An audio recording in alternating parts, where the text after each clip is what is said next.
Bienvenue dans ce magazine L'invité. Chers amis téléspectateurs, c'est pour nous un plaisir de savoir que vous êtes nombreux à nous faire confiance pour le compte de votre magazine L'invité.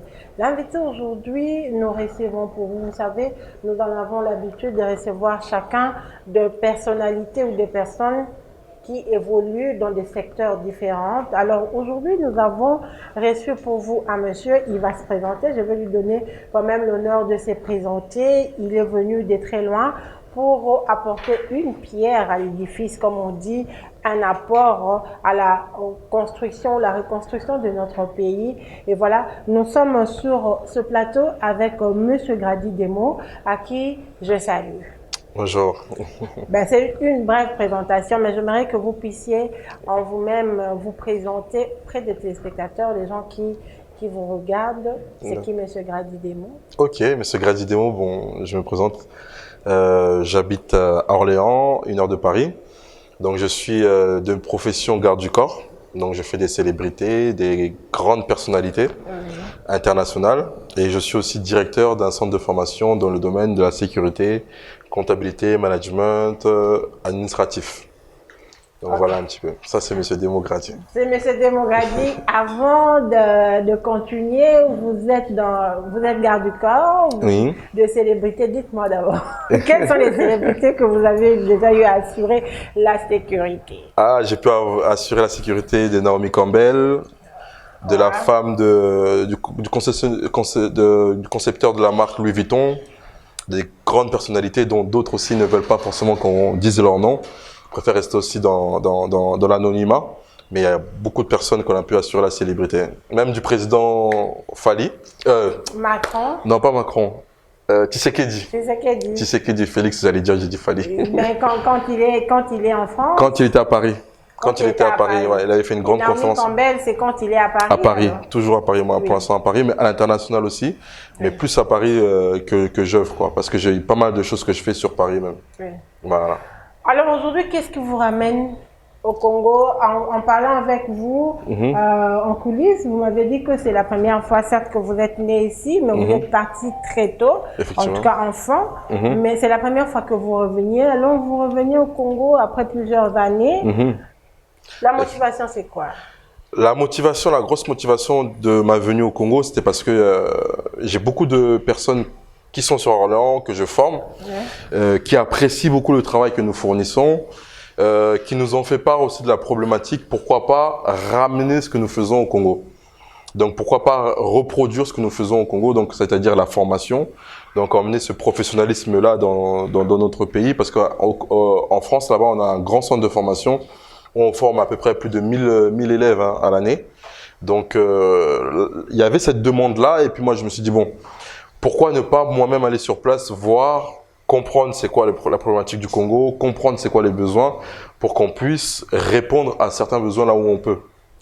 Donc, voilà. Pourquoi ne pas venir, par exemple, comme on dit, faire l'étude de milieu, connaître d'abord, parce que c'est un secteur que vous ne connaissez pas.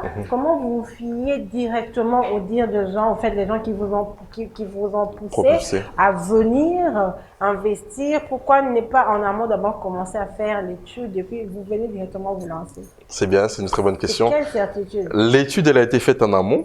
Elle a été faite en amont, mais on a eu aussi l'invitation du président, c'est-à-dire qu'il nous a incité à venir aussi à investir au pays. Donc ça veut dire en gros nous la diaspora, de revenir, d'investir dans le pays, d'apporter nos idées.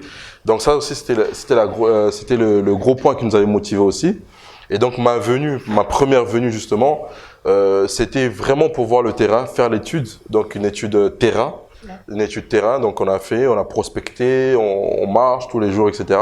On est auprès des Congolais, on parle avec les Congolais, on discute avec les Congolais, on comprend les besoins des Congolais aussi.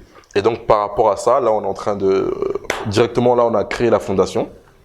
On a mis en place une fondation qu'on vient de créer là. Oui, la Fondation Golden. Fondation Golden, voilà. La Fondation Golden. Donc la Fondation Golden, on l'a créée justement après avoir entendu les besoins des Congolais. Voilà. Après avoir entendu les besoins des Congolais. Donc on s'est basé sur la formation. On s'est basé principalement sur la formation des Congolais, donc dans leur domaine d'activité. Hein. Ça ne sera pas seulement pour apprendre le congolais, comment être de garde-corps aussi, comment Il y a ça aussi. Dans les services de sécurité où vous touchez plusieurs domaines. On touche plusieurs domaines parce que nous, en France, déjà notre centre de formation, c'est plusieurs formations. Ouais. Donc ça veut dire qu'on est capable aujourd'hui, ici au Congo, de pouvoir faire venir des formateurs qui puissent former sur plusieurs domaines d'activité. Par exemple, là, j'ai vu l'une des grosses problématiques que j'ai pu constater.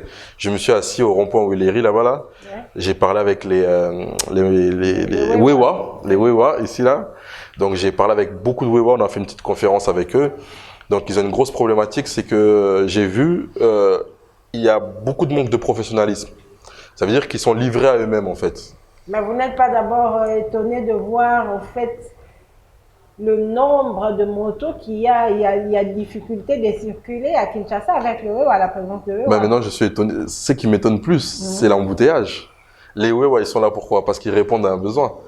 Comme il y a trop d'embouteillage, les Wewa répondent au besoin de pallier le besoin du manque de circulation. Aujourd'hui, je pense même, si on remonte, on fait un retour, un flashback, vous dites à 80% de la population de Kinshasa, est-ce que vous allez prendre la moto? Ils vont tous vous répondre non. Mais aujourd'hui, tout le monde prend la moto parce qu'il y a trop d'embouteillages. Donc les Wewa répondent à un besoin. Qui a à Kinshasa? Il y a énormément d'embouteillages. C'est ça qui est plus choquant en fait. Oui, on va toucher les secteurs parce qu'on parle de Wewa. Vous avez dit que vous venez de parler avec eux. Vous avez trouvé qu'il y a un très grand, il y a du désordre. Hein, énormément. C'est dans quel aspect des choses? Le désordre est dû parce qu'en fait, ces personnes sont livrées à eux-mêmes. Eux, ils ont besoin de travailler, ils ont besoin de faire de l'argent, ils sont livrés à eux-mêmes. Il n'y a pas d'encadrement. Or que l'idée, c'est de pouvoir former ces personnes-là. Nous, en France, on a des Wewa aussi. Hein. C'est pas nouveau pour nous, on a des Wewa, mais tellement que c'est bien organisé, c'est bien structuré, ça fait qu'on le sent même pas. Vous pouvez arriver à Paris, il y a un gros problème de bouchons. Circulation à Paris, c'est comme non, si je dis c'est comme à Kinshasa, là je mens. Il y a un gros problème de bouchons, mais le fait qu'il y ait des mototaxis, on les appelle les mototaxis, ben, c'est structuré, c'est organisé, ben, ça représente pas un gros problème comme à Kinshasa. Donc ça veut dire qu'il y a plein de petites choses qu'on peut professionnaliser, ça veut dire que former les personnes, leur donner des autorisations, des accès, etc. pour qu'ils puissent exercer tranquillement, librement leur métier et pour que ça crée ça crée aussi, ça mette de l'ordre dans le pays et dans la ville.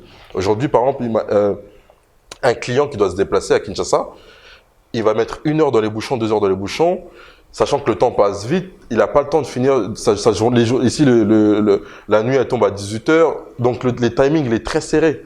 Alors que si on professionnalise certaines choses à Kinshasa, comme les Wewa, comme d'autres domaines, je vois, il y a des gens qui ont des talents, mais énormes. Mais c'est pas professionnalisé, donc ça fait qu'il y a un gros manque quand même. Donc l'idée, c'est vraiment d'emmener la professionnalisation dans chaque domaine d'activité. On va parler de notre domaine, par exemple. Vous avez dit que vous êtes dans le management. Oui. Alors, comment comptez-vous vous y mettre? Par exemple, ici, aujourd'hui, il y a beaucoup de jeunes au Congo, par faute d'emploi, par faute l'État ne permet pas aux jeunes d'avoir de société ou bien de travailler convenablement. Alors, ces jeunes gens sont voués à eux-mêmes. Ça veut dire qu'ils ont commencé à créer des petites activités leur permettant quand même de subvenir à leurs besoins et aux besoins de leur famille. Alors, est-ce que vous avez pensé aussi à ces gens-là? Est-ce qu'ils ont besoin de management? Ils ont besoin... à quel moment vous pouvez intervenir, par exemple, dans ces genres de... Ok. Ben, nous, en fait, l'intervention, elle est dans la professionnalisation, comme je le précise. C'est-à-dire qu'au Congo, c'est l'article 15 ici. Hein. Débrouillez-vous. C'est ça. Débrouillez-vous pour vivre, pour survivre ou bien pour vivre. Donc, c'est un gros problème, en fait, cet article. Ça veut dire que quand je dis l'article 15 ici au Congo, tout le monde le connaît. Même ceux qui vont pas à l'école, mais ils connaissent l'article 15. Donc, c'est un gros problème. Pourquoi? Parce qu'en fait, les gens cherchent à se débrouiller. Mais ils ont la chose dans les mains. Ils ont les compétences dans les mains, mais comme ils le font par eux-mêmes, c'est un gros défaut. On a des gens, par exemple, qui vendent des mèches ou bien qui vendent des trucs, mais ils le font d'une manière où il n'y a pas... aujourd'hui, la vente, c'est un service. Un service, demain, vous n'irez jamais manger dans un restaurant là où on vous a mal accueilli. Or que si les personnes, on les formait à pouvoir réceptionner des gens, à pouvoir accueillir des gens, à pouvoir accueillir des clients, à pouvoir dire bonjour, à pouvoir dire au revoir, à pouvoir dire qu'est-ce que je peux faire pour vous. Si on formait les personnes juste pour ces petites choses-là, ben pour eux, ça deviendra un métier. À la base, c'était débrouillez-vous sur l'article 15, mais après formation, ça devient un métier. Donc l'idée, c'est simple. Aujourd'hui, on voit les Indiens investir au Congo. Pourquoi les Indiens investissent au Congo? Parce qu'ils se rendent compte qu'il y a un potentiel. Pourquoi les Chinois ils viennent investir au Congo? Parce qu'ils se rendent compte qu'il y a un potentiel. Les Américains, etc., etc., il y a un potentiel. Mais le Congolais lui-même, il ne se réalise pas le potentiel qu'il a lui-même. Ça veut dire que le Congolais, il vient, il fait les choses. Ah, yara tout ça la caca. Ah, nate kakak. Ah, il connaît quelqu'un en France. Ah, tindelanga boino teka, erote kama. Alors qu'il n'y a pas de professionnalisme. Et pourtant, simplement, cadrer les choses, organiser les choses. Et vous, je ne vous coupe pas la parole, mais aujourd'hui, on a vu, surtout vous, les gens de la diaspora, vous avez aujourd'hui fait de vos familles, parce que vous avez de la famille ici à Kinshasa, Oui. Vous avez fait de vos familles aujourd'hui des commerçants, tout ce qu'on appelle, tout ce que les Blancs jettent là-bas, tout ce que vous ramassez, les bilokos. Aujourd'hui, Kinshasa est plein de bilokos. Est-ce que vous qui avez occasionné ça aussi? Mais est-ce que les Kinois n'aiment pas ça? Est-ce que c'est ça la question? Faute de métier, faute de travail aussi. Mais faute de travail, justement. Si ça se vend ici et que ça marche ici, c'est que les Kinois aiment ça. C'est ça le truc. Ça veut dire que les bilokos, pour nous, en France, vérité, les bilokos, c'est des trucs qui viennent des garages. Nous, on n'a pas de place pour stocker les choses.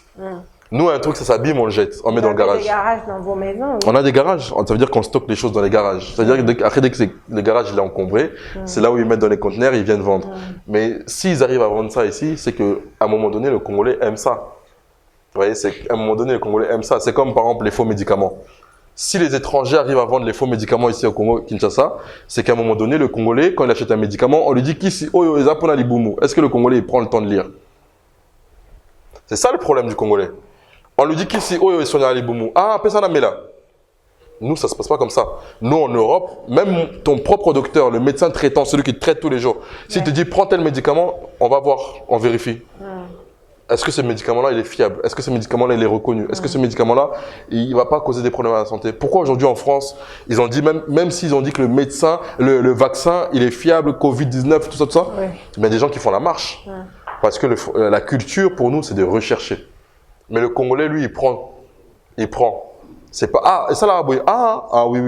Azu Amélie. Ah, et ça là, Azu Amélie. Après, quand il y a des conséquences, il cherche maintenant à réparer. C'est ça le Congolais. Alors, Monsieur Grady,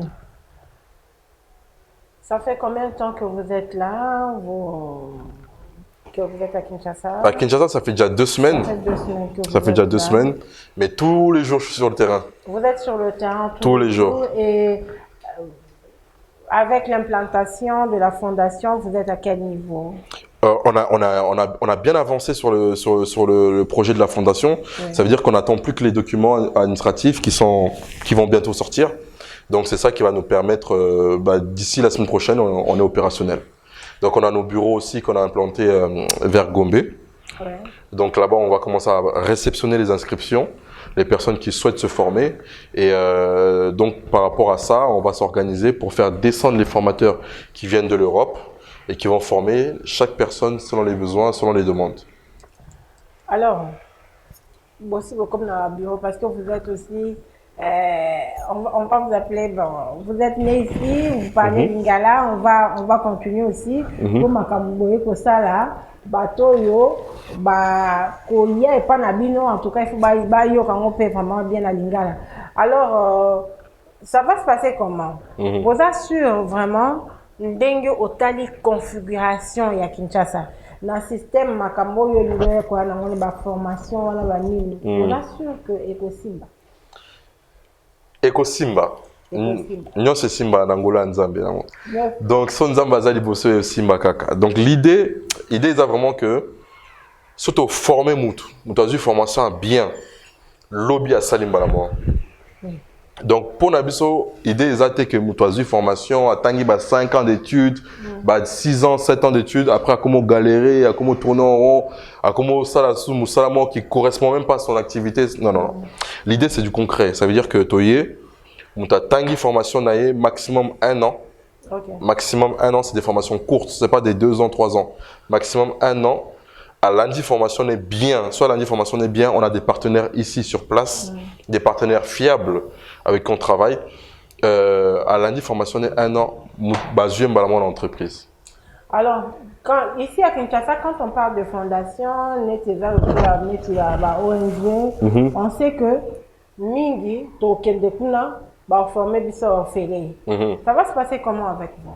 Donc, nous, l'idée, ça sera juste une contribution. La contribution, c'est l'adhésion.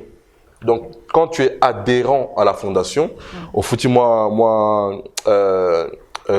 les passes d'entrée, au foutu passes d'entrée, et puis aux autres formations là-haut. Et puis aux autres formations, donc, soutien Bissau et où de l'étranger, etc., etc. Donc, on a des soutiens de l'étranger, des soutiens aussi locaux, des personnes qui nous mettent à disposition des salles de classe, etc. Ou bien des zones d'entraînement pour toutes les formations sécurité, des zones d'entraînement, etc. Donc voilà. Passe d'adhésion, frais d'inscription si on peut dire. Donc ce qui va foutre c'est fini, il n'y aura plus rien, pas de... une année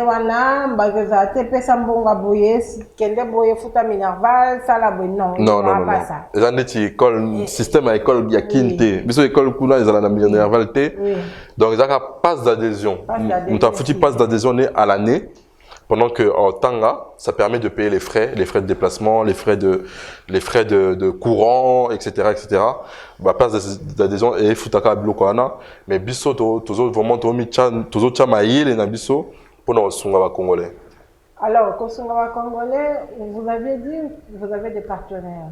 Quand on monte à CDC formation, là, ce qui est la sécurité, ou bien n'importe quel accompagnement la accompagnement, on a un accompagnement personnalisé, c'est-à-dire que PSAP Moutinho c'était dans l'entreprise Nyonso, c'est-à-dire que Mouto a vraiment suivi du début jusqu'à la fin, à ça des tests d'entrée, valider test d'entrée, à lundi formation, te préparer les CV, on lui présente à 2, 3, 4 entreprises, à passer entretien dans l'entreprise, soit à 6 000 entreprises au terre, l'équipe sous parce que l'idée c'est que Moutou juillet, ton mimi placement au boye, à Zosala. Donc ça veut dire que à la fin de chaque formation, les gens seront insérés professionnellement. Ouais. Et vous avez déjà des contacts, vous avez déjà des partenaires ici? Voilà, on a des partenaires solides. L'entreprise, il y a Congo. Voilà, l'entreprise au moins à Congo, où ils ont déjà en place, où ils tournent déjà, où ils sont appelés bâtiments professionnels. Parce que le problème, tout le chômeur, mais mingi peut pas dessus dans les Congolais. Les Indiens sont déçus des Congolais. Ceux qui ont des entreprises ici dans les shops, les markets et tout, etc. Il y en a beaucoup qui sont déçus aussi des Congolais. Pourquoi? Parce qu'il y a un manque de professionnalisme. Au moins, on a expliqué l'eau, on dit, vous comprenez, pardon. Congolais, il a la facilité de demander pardon. Donc, nous, on veut pas ça. On veut vraiment que les gens ils sont conscients. Le pourquoi et le comment des choses. Alors, vous avez plus évolué dans le domaine des sécurités. Oui. Vous êtes venu ici au Congo. Pourquoi ne pas venir, en fait, avec cette idée aussi, on est dans la fondation, mais c'est une question que je vous pose. Pourquoi ne pas venir aussi avec cette idée, par exemple, de créer une structure de sécurité ici au Congo? Il y en a énormément. Il y en a beaucoup? Il y en a pas mal. Bon, ici, quand on parle plus, on voit plus des services de gardiennage. Est-ce que c'est la même... C'est la même chose, c'est à peu près ce que vous faites, la sécurité que vous faites là-bas, vous assurez la sécurité là-bas, des stars, de grandes personnalités. C'est la même chose aussi qui se passe ici au Congo. Donc, non, c'est pas pareil. Aussi gardiennage? Non, moi, agent de protection rapprochée, c'est garde du corps. C'est garde du corps, oui. Ouais, donc ça veut dire que c'est pas pareil. Oui. On peut le faire aussi à Kinshasa, on peut l'implanter à Kinshasa. Des services de garde du corps, je pense pas qu'il y en a autant, il y en a pas beaucoup. Après, faut toujours étudier la demande, hein, c'est l'offre et la demande. L'idée, c'est l'offre et la demande. Plus il y a l'offre, plus il y a la demande. C'est pareil. Donc nous, les sociétés de gardiennage ici à Kinshasa, on a vu qu'il y en a. Il y en a pas mal, il y en a qui travaillent bien. Il y en a qui travaillent bien, il y en a qui présentent bien. L'idée aussi, c'est pouvoir former ces agents-là. Parce que ça sert à rien d'ouvrir pour ouvrir ou bien de remplir le marché. Voilà. Comme il y en a déjà, nous, on ne va pas se rajouter encore parmi ceux qui le sont. Je voudrais épingler en fait sur la sécurité, sur le service de sécurité ici. C'est-à-dire que, comment? Avoir l'idée d'ouvrir. L'idée d'ouvrir, non, pour l'instant, non. Pour l'instant, non. Pour l'instant, je vais plutôt apporter ma pierre dans le sens où ramener la professionnalisation. Parce que, agent de sécurité, oh maître, Katelemiana. Oh, on maître, ceinture noire de nanani, mais coper ça, bonjour, à éviter. Accueillir client, à éviter. Mais oui. Nous, le service de sécurité, imaginons, demain, qui a besoin de la sécurité ici au Congo? Quelles sont les entreprises, les personnes qui ont besoin de la sécurité ici au Congo? Mis à part ceux qui font du gardiennage de nuit, tout ce qui est les résidences. Tous ceux qui sont attitrés à des résidences, c'est comme des sentinelles et des agents de sécurité. Eux, ils sont là plus pour la sécurité dans le sens où les attaques de nuit, les kuluna, tout ça, malgré qu'ils dorment beaucoup ici. Mais bon, ils sont là pour tout ce qui est attaque de nuit, kuluna, tout ça. Aujourd'hui, quelles sont les personnes qui ont besoin de la sécurité? Ce sont toutes les entreprises internationales qui s'installent au Congo. Entreprises, par exemple, je donne un exemple, vous avez les entreprises de voyage. Ils vont mettre des agents de sécurité devant pour éviter que toute personne puisse rentrer dans l'entreprise. Même les médias aujourd'hui, ils ont besoin de la sécurité pour éviter que n'importe qui puisse rentrer dans ces locaux. Maintenant, on parle de n'importe qui puisse rentrer dans ces locaux. Mais demain, vous, dans votre chaîne télévisée, vous pouvez recevoir un ministre. Imaginez que votre agent de sécurité, il est simplement maître qui sait faire que de se battre. Il n'y a rien d'autre dans la tête. Il n'a pas été formé comment accueillir les personnes. Il n'a pas été formé comment parler à des gens. Dès qu'il y a un problème, lui-même, il veut commencer à se battre. Dès qu'il y a un souci, il veut commencer directement à vouloir montrer sa force. Alors que nous, la sécurité, c'est la psychologie. Avant d'arriver aux mains, on arrive à la réflexion. Ça veut dire que c'est toute une formation. C'est toute une étude. C'est des techniques qu'on apprend, on enseigne aux gens. Toutefois qu'on a des techniques de combat, toutefois qu'on a des techniques de maîtrise, l'idée, c'est pas de mettre des coups de poing aux gens. L'idée, c'est de maîtriser les gens. Vous imaginez, demain, vous avez un agent de sécurité ici et que l'agent de sécurité est en train de se battre. Est-ce que vous serez contente? Juste pour l'image de votre société. Non. Voilà. C'est sur ça qu'on va bosser au Congo. C'est-à-dire former les agents de sécurité à comprendre qu'on travaille pour un client. Le client pour lequel on travaille, il a une image aussi à défendre. Moi, on est dans l'émission, mais laissez-moi quand même vous poser cette question. J'ai été fascinée au fait par ces films de Whitney Houston, Bodyguard, oui. avec Kevin Costner. On a vu ce qui s'est passé. Alors, ma question pour vous, on voit quand vous marchez avec des stars, des célébrités, c'est uniquement qu'au Benganara, on est paparazzi, photo. Mais dans votre cas typique, est-ce que il vous est arrivé déjà de défendre à coup de main, de défendre au péril de votre vie? Expliquez d'abord si c'est déjà arrivé, c'était avec qui et c'était comment. On en profite. Hein? Au péril de ma vie, je ne serais pas là. Non, mais ça arrive. Effectivement, ça arrive. Ça arrive des fois arriver aux mains. Ça arrive souvent, même des fois. Ça arrive souvent, mais en fait, notre système de travail, c'est prévenir que guérir. Ça veut dire que nous, on est plus prévenir que guérir. Une mission se prépare avec beaucoup de concentration. Ça veut dire qu'on prépare, des fois on a une mission, on a telle personne, une telle célébrité, on prépare la mission une semaine à avance. Ça veut dire qu'on prépare tous les comportements des personnes, des paparazzis, tout ça, on prépare tout, dans le sens qu'il n'y arrive pas qu'on arrive aux mains. Ça veut dire que ça peut arriver. On a eu des missions où il fallait pousser des gens, il fallait que le garde du corps il reste au sol avec la personne pendant qu'on exfiltre le client dans la voiture et qu'on puisse partir au plus vite. C'est arrivé, ça peut arriver, effectivement, ça arrive souvent aussi. Mais on fait tout pour que ça n'arrive jamais. Parce que aujourd'hui, on est dans le monde du média. Vous imaginez, demain, vous êtes un client, que ça arrivait, Emmanuel Macron. Emmanuel Macron, il arrive, il vient saluer les gens, gifle. Je ne sais pas si vous avez vu la vidéo. Ouais. Les gardes du corps, ils ont calmé la personne, etc. L'idée, ils étaient préparés à ce que ça arrive, mais c'est arrivé. Donc ça arrive aussi. Et on pousse quand il faut pousser, on maîtrise, on ne met pas de coup de poing. Parce que vous imaginez le garde du corps de telle personne, il est en train de taper des gens, boxer les gens. Médiatiquement, c'est pas bon. Donc voilà un peu. Mais oui, effectivement, ça arrive. Ok. Alors, on va revenir. Là, vous êtes au Congo. Oui. Parlez-nous de l'ambiance que vous avez trouvée au Congo, hein, après plusieurs années. Quel a été votre ressenti quand vous êtes arrivé? Ok. Quand je suis arrivé, mon ressenti, c'est que le Congo, c'est bien. Le Congo, bonne ambiance. Le Congo, bien. Le Congo, les gens aiment bien boire. Le Congo, les gens aiment bien se poser. Le Congo, les gens aiment l'ambiance. Le Congo, les gens aiment l'ambiance. C'est le seul aspect qui vous ont capté. Ah oui, c'est les gros aspects négatifs que j'ai trouvés du Congo. Les gens aiment beaucoup se poser à rien faire. Les gens aiment beaucoup se poser dans les bars, manger, discuter. Aïe! Bayoka. Dans les... Quand tu dis poser, c'est quoi? Bakinois balingi ba chaise à bleu, bakiti à bleu, ko fanda. Donc au tambola obimi na tongo ozongi boye omoni kinois na vandi toute la journée na bière na côté na kiti à bleu.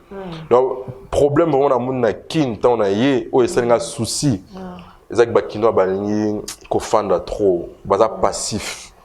Donc so ba monika que non eloko simbité ba comme qu'on se réfugie na masanga ba vandi na bon mela père nzambe ka mutaye bien. Donc tu sens qu'il y a plus d'espoir. Tu sens qu'il n'y a plus d'espoir. Mais bizarrement, ce que j'ai vu au Congo, point positif, c'est que dans on a basi ba hôtel makole kanibali. OK. Dans la famille, par exemple, il y a 4 filles, 3 garçons, on a garçon bas chômeur, mais basi ba osala ba onyos. Basi ba plus actif na Congo que Mibali. Basi ba a plus d'espoir. Donc on a basi nous autres donc Koluka, elle crée, elle travaille, elle cherche des astuces. J'ai trouvé une fille, on a fait une émission avec une fille là, a créé mon entreprise à nettoyage, ménage, accueil des personnes âgées, tout ça. Donc basi bazo bundana pour nous bimisa comme là je suis arrivé émission télévision moi si. Donc tu sens que basi bana volontaire na ils ont la chose que non tout est les matos ça là. Mais Mibali na Congo ambiance. C'est pas moi qui ai dit, hein. C'est quelqu'un qui est venu, il a fait le constat. Monsieur Grady, constat Ngosali. Maintenant, s'il faut leur dire. S'il faut leur dire, vraiment, Isaac Batelema. Isaac Batelema, il y a beaucoup de choses à faire au Congo. Énormément de choses à faire au Congo. C'est-à-dire que Isaac va misons à la carte, va réfléchir à nous. Qu'est-ce que je peux apporter au Congo? Qu'est-ce que je peux apporter à mon pays? Parce que devenir riche, devenir millionnaire ou devenir quoi? Ça commence par un. Celui qui est millionnaire aujourd'hui, celui qui est riche aujourd'hui, il a toujours commencé par un. Il a fait une chose qui a engendré une deuxième chose. Il a échoué, il est tombé, il s'est relevé. Donc ça veut dire que quand un échec, ou bien comme Mekailo, quand il s'imité, et ça échec, il a vité. Il faut que les Congolais croire qu'ils sont capables de faire. Mais il y a certaines catégories de gens aussi, surtout Mibali, Batangi, Basu classe, mais ils n'ont pas de boulot. Alors, il y a ces gens-là, Mingi au lobby, comme on a avant la quitte à bleu, Mingi, ils sont des intellectuels. Beaucoup. Ils ne veulent pas au fait s'adapter à les conditions actuelles. Vous n'avez pas de travail, déjà l'État ne vous permet pas au fait d'avoir des boulots, mais ces gens-là aussi ne veulent pas aller, par exemple, dans la proximité et qu'on permettre quand même à dépendre de la famille, au moins à Gaillard, alors, que direz-vous à cette catégorie de personnes où il va se dire, moi je suis licencié, je ne sais pas le faire. Les Chinois les disent, donc en fait c'est ça. Que diriez-vous en fait Très bonne analyse, c'est un très bon point de vue. Mais il faut voir la vie, vaut mieux reculer un peu pour mieux sauter que d'avancer et se dire que nous licencié, aux autres temps, on a des titres, on a des bagages, aux autres correspondent à la vie. Bon, il y a mingi na poto, bateau baya pendant les vacances. Mingi basala que même ici au Congo, baza ba licencié, baza ba docteur, basala ba préparation de commande. Invité sur Boni Moussala déjà. Préparation de commande. Préparation de commande des années. Aux ana bakoli, aux hommes bakoli, au tien ba chariot, au emballé ango, bakoli au nord c'est bon na euta Chine et tout. Donc on va préparer ango pour qu'il na ba conteneur et qu'il na ba donc les amis ça mo passi. Mu Congo, y a na ba tapoto ba la mingi mu Congo. Parce que tous les jours bazo même ba carton, tous les jours bazo même ba carton. Donc c'est pour dire quoi? Soyez au monde non, JK, le gars il a de l'argent, mais le vrai travail qu'il fait, il galère. C'est dur à le faire. Donc, c'est pour dire quoi? Ça veut dire que s'il y a des Congolais qui quittent le Congo, qui vont, ils ont vu que, la licence n'a pas pété. Na diplôme n'a pas pété. Vaut mieux na moi et loko, na subvenir aux besoins de ma famille. Demain, ils font quoi? Zuma mwana muke ba comment tinda construire construire immeuble, construire nini, komipe, tout. C'est pour dire quoi? Des fois, il vaut mieux faire un tout petit truc qui nous rapporte $1, $1 multiplié par 15, par 20, par 300, par un truc, ça donne une somme. Cette somme-là va permettre après de créer quelque chose de plus grand ou de faire encore plus de revenus. Donc, c'est comme ça le business, l'entrepreneuriat, c'est comme ça. C'est-à-dire, on commence petit pour devenir grand. Tous ceux qui sont grands aujourd'hui, ils étaient petits avant. Il n'y a jamais un grand qui s'est levé qui était déjà grand. Aujourd'hui, vous avez commencé, vous avez votre chaîne télévision. Vous avez commencé petit. J'ai commencé quelque part. On a commencé des fois avec une caméra. Il y a des gens, des fois, ils disent, mais comment vous faites votre montage? Au moins, on a tourné, caméra, encore. Demain, il y a 15 caméras. Les gens disent, waouh, comment vous avez fait? Vous êtes riche. Comment on vit, alors que toi, tu as commencé quelque part. Les galères que tu as vécues, ils n'ont pas vu ça. Les souffrances que tu as vécues, ils n'ont pas vu ça. Les pleurs que quand tu pleurais tout seul, ils n'ont pas vu ça. Eux, ils voient seulement le après. Même nous-mêmes, on est là. On a commencé quelque part. Donc pour dire quoi, moi-même aujourd'hui j'ai un centre de formation na poto kuna na bando pousser bangulu. Musala na bando pousser bangulu, na pousser bangulu 80 kg angulu, au pousser un ngoulou, deux ngoulous. Donc pour que les gens mangent et tout etc. C'était un travail galère. Donc solo angulu, malili tout. On était là, on travaillait. Mais aujourd'hui ce qu'on fait, ça n'a rien à voir avec ce qu'on faisait avant. Donc pour dire quoi, ata sozo teka eloko moko, mais si on a un objectif, le plus important c'est d'avoir l'objectif. Quand tu as un objectif, tu sais où tu vas, c'est là où tu vas arriver. Mais si on a sans objectif, ou bien objectif, là tu vas pas aller quelque part. Oui. Alors, pour ceux-là qui aimeraient bien déjà avoir de plus amples détails, vous avez dit que le centre, vous avez trouvé des bureaux à la Gombe. Est-ce qu'on peut avoir l'adresse ou bien un numéro de contact? Les gens qui aimeraient bien, en tout cas déjà Kokuta Anabino, ils vont faire comment? Parce que vous êtes toujours sur le terrain. Alors même pour un bateau, ceux qui balindent vers yo. J'ai mon téléphone là, je sais pas, j'ai mis ça où. Mais j'ai mon numéro de Kinshasa. Oui. Sinon, vous pouvez le faire passer en bas. Oui, on va le faire passer. Ouais, vous le mettrez en bas, 243. Okay. Les gens peuvent appeler là-dessus. Oui. Ils peuvent appeler là-dessus pour pouvoir s'inscrire. Oui. Oui. Donc, l'idée pour nous, c'est d'avoir le maximum d'inscrits pour qu'on puisse venir former ces gens-là dans une université. On forme les gens et puis après voilà. On a l'adresse de la Gombe. On va le communiquer aussi en bas. Les gens, ils peuvent aller là-bas, s'inscrire, mettre leur nom et la formation souhaitée. Ouais. Donc voilà comment on pourra nous contacter. Donc ça veut dire que vous serez plus permanent ici, vous serez parmi les formateurs, parmi les Moi, autres. je fais partie des formateurs. Vous faites partie des formateurs. Est-ce que, puisque vous parlez plus des gens qui vont venir de l'extérieur, de la France ailleurs, vous comptez aussi engager des formateurs ici sur place parce qu'il y a des gens qui chôment. C'est ça. Vous comptez... On va engager des formateurs ici aussi sur place. Donc l'idée, ce sera que nos formateurs qui sont déjà en place, qui forment déjà depuis longtemps, puissent venir former aussi des futurs formateurs congolais. L'idée, c'est de produire du produit congolais. Hein. Ouais. On n'a aucun intérêt à payer les billets d'avion à des Mindele, Boya, Awa, comme non, comme on a congolais, on dirait Nyama ou bien non. L'idée, c'est qu'on puisse avoir nos propres produits locaux. Mais avant ça, on va former nos produits, on va former nos personnes pour que eux aussi demain puissent former aussi les Congolais. Ok.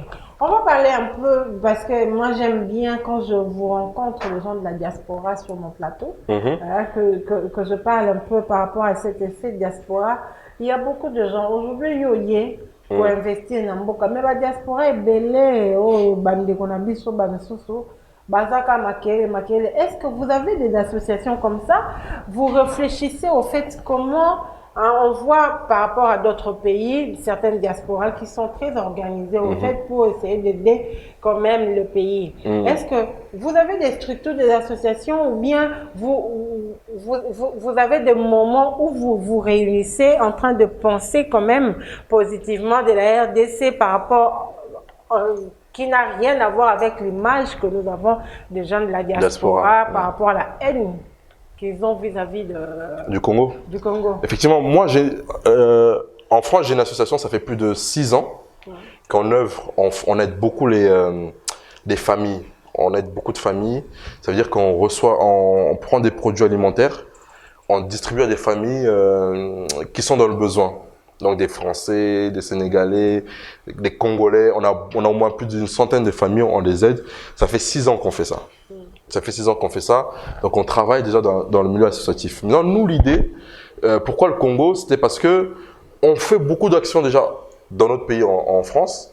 Maintenant, l'idée, c'était qu'on puisse aussi venir apporter aussi notre pierre au Congo. Ça veut dire que on a senti ce besoin-là aussi de pouvoir aider nos frères, quoi. C'est pour ça qu'on est là. C'est vrai de parler oh Fati nanani oh nanana nanana, c'est bien beau, mais ça fait rien, ça change rien. Vaut mieux s'il faut parler, on va amener des critiques positives qui vont faire changer les choses. Mais parler pour parler, ça sert à rien. Maintenant, là, les critiques positives. Critiques positives? Vous êtes au Congo, vous êtes sur place, vous avez vu quand même des choses, vous avez vu. Oui. En 2 semaines, vous avez quand même une perception globale, en fait. Critiques positives, oui. Les Congolais sont très intelligents. Vous avez des personnes qui font des études, des licences, des 6 ans d'études, etc. Ils ont la volonté. Il y a la volonté.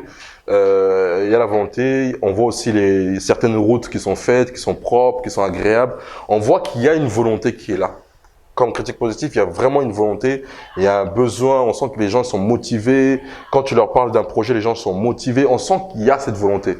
Mais il manque des leaders. Au Congo, ce qui manque, c'est des leaders. C'est pour ça que, d'ailleurs, aussi, critique négative, on parle sur une critique positive négative, on voit qu'il y a beaucoup de partis politiques. J'ai jamais vu un pays où il y a autant de partis politiques. Tout le monde veut devenir politicien. On dit si on veut devenir riche au Congo, il faut devenir politicien. Il faut devenir politicien. Ah non, il y en a trop. On dirait qu'on vend de l'espoir partout ici. Il y a des rues, j'ai vu des rues, toute une rue entière, des partis politiques. Parti politique un tel, parti politique un tel. Waouh. J'étais choqué, j'ai jamais vu ça. Je voyage dans beaucoup de pays. Je voyage dans énormément de pays dans le monde entier. Je n'ai jamais vu une ville où il y a autant de partis politiques. Mais c'est énorme. Qu'est-ce qu'ils vendent ces gens-là en fait? On a l'impression que ça va changer le pays ou bien ça va faire bouger les choses, mais ils vendent que de l'espoir aux gens. Les gens ont des jeunes, justement les jeunes, les étudiants, ils rentrent dans ces partis politiques, ils ont l'espoir que les choses vont changer. Ils sont jeunes étudiants, mais ils commencent à vieillir dans les partis politiques. Au lieu que ces jeunes rentrent dans le monde soit de l'entrepreneuriat, ou soit dans des activités, soit de mettre des choses en place, ils rentrent dans des partis politiques pour ne rien faire. Et que diriez-vous à ces jeunes-là? Parce qu'aujourd'hui, on en voit presque partout. Des jeunes aujourd'hui ne veulent plus travailler, ne veulent plus faire des CV, ne veulent plus être dans l'entrepreneuriat. Ils sont toujours en train de courir derrière les partis politiques, derrière les politiciens. Distraction, mais pas possible. C'est une grosse distraction. Qu'est-ce que je dirais à ces jeunes-là? Concret. Il faut qu'on soit dans le concret. Ouais. Nous, parce qu'on est parisiens, on est chaud. Mais il faut du concret au Congo, en fait. Il faut qu'on arrête de trop parler. C'est ça le problème du Congolais. Qu'on fan da Kosolo là. Congolais, il est trop Kosolo là. Congolais, c'est, il y a tout somba, tout ça là, boy. Au moni père. Et le Congo, ça là. Et ça bien. Mon moni, wana Congo, nanani, il parle trop. Il parle trop, le Congolais. Donc, il faut qu'ils arrêtent, qu'ils sortent de la distraction. La mouka. Moi aussi, je ne crée pas un parti politique, hein, non, loin de là. Donc, il faut qu'ils arrêtent cette distraction, en fait. Qu'il y ait aussi les partis politiques aussi, à un moment donné, qu'on mette en place des lois hein, pour arrêter un peu qu'il y ait trop de trucs comme ça. Si, il faut qu'ils en créent, qu'ils se regroupent avec ceux qui sont déjà là. Donc, c'est une distraction. Et que diriez-vous aux dirigeants? Aux dirigeants? Ouais. Ce que je pourrais dire aux dirigeants, c'est que le gouvernement puisse faciliter l'insertion professionnelle des jeunes. C'est-à-dire que, par exemple, nous, on est dans un pays où, moi, j'ai mon centre de formation. L'État envoie des personnes pour qu'ils puissent se former et qu'ils puissent travailler. L'idée, c'est que le gouvernement, aujourd'hui, s'il nous facilite, nous, à mettre en place ou bien à former les jeunes et que ces jeunes-là, qu'on puisse les faire travailler, déjà, on aura moins de jeunes qui sont dans la distraction du parti politique. On aura plus des personnes qui seront activistes, ça veut dire des personnes qui vont être dans le monde du travail, de l'entrepreneuriat, ou bien des personnes qui vont construire ou mettre en place des choses. Et un autre point aussi, c'est qu'on puisse avoir des usines au Congo. Je marche, il n'y a pas d'usine. Or qu'une usine, ça peut employer plus de 1000 personnes. Et pourtant, nous en avions à l'époque, hein? Nous en avions. Nous en avions. Oui. C'est ce qu'on peut dire aujourd'hui. Moi, je parle dans le présent. Au Congo, il n'y a pas d'usine. Oui. Nous, on est dans une ville où Amazon s'installe. Amazon prend 15 000 salariés, 1500 salariés. Il faut qu'il y ait une facilité. Pourquoi pas nous-mêmes? Nous, on peut venir, on investit, on met en place des usines. C'est simplement nous donner la facilité. Si on a la facilité de faire en place des choses, on peut ramener l'argent, les investisseurs, on met en place des usines. On peut faire toutes ces choses-là. Donc, et une usine, ça peut nourrir plus de 15 000 familles. 15 000 familles, 15 000 Congolais qui travaillent, etc. Des produits locaux. On met en avant les produits locaux. J'ai entendu ici l'essence. L'essence, elle est produite ici. On envoie ça en Europe. Et après, on récupère. Donc, on a des choses qui sont inutiles, qui n'aident pas le Congolais. Donc, les usines aussi, ça permet de faire tourner le pays, etc. C'est ça qu'on peut dire au gouvernement et aux dirigeants de ce pays. Ok, nous sommes arrivés à la fin. Monsieur Gadi, votre dernier mot? Mon dernier mot, donc c'est que le Congo se réveille. Un Congo bien formé, c'est un Congo d'avenir. C'est ça qui est important. Donc l'idée, c'est qu'on forme les Congolais pour que demain, les Congolais aussi soient forts et efficaces dans leurs fonctions et dans leur activité.